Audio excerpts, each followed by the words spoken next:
विधान परिषदेतील भाजप आमदारांचा कालचा बहिष्कार हा मुख्यमंत्र्यांशी चर्चा न करता असल्याची माहिती सूत्रांकडून मिळते आहे आणि कालच्या या बहिष्कारावर मुख्यमंत्री नाराज असल्याचंही कळतंय। आपण याबाबत अधिक माहिती घेऊया आमचे प्रतिनिधी दीपक भातुसे यांच्याकडून। दीपक, कालचा जो बहिष्कार भाजप आमदारांनी घातला होता तो मुख्यमंत्र्यांशी चर्चा न करताच केल्याची माहिती मिळते, काय नेमकं घडलंय?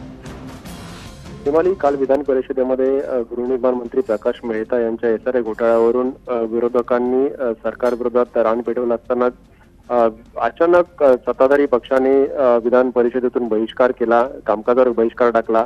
आजही सकाळी विरोधी पक्षाचे सत्ताधारी पक्षाचे आमदार आणि मंत्री जे आहेत ते सभागृहात आले नव्हते आणि काल अचानक झालेला हा बहिष्कार मुख्यमंत्र्यांशी कुठलीही चर्चा न करता झाल्याचं समोर आलेलं आहे आणि त्यामुळे मुख्यमंत्री यावरून पूर्ण नाराज आहेत। कारण एक चित्र निर्माण झालं की विरोधक भ्रष्टाचाराचे आरोप करतात आणि त्या आरोपांपासून सत्ताधारी पक्षाने पळ काढलाय, अशा प्रकारचं चित्र राज्यात निर्माण झालंय आणि विधिमंडळाच्या इतिहासात पहिल्यांदाच सत्ताधारी पक्षाने अशा प्रकारे बहिष्कार टाकलाय। ज्या पक्षाची जबाबदारी असते सभागृह चालवणं, खरं तर सभागृह चालवणं ही विरोधकांबरोबर सत्ताधारी पक्षाची जबाबदारी असते, परंतु सत्ताधारी पक्षाची जबाबदारी जास्त असते आणि अशा वेळेला सभागृहात कामकाज वर बहिष्कार टाकायचा आणि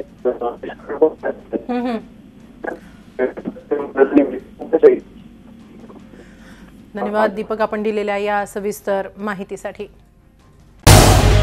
झी 24 तास रहा एक पाऊल पुढे।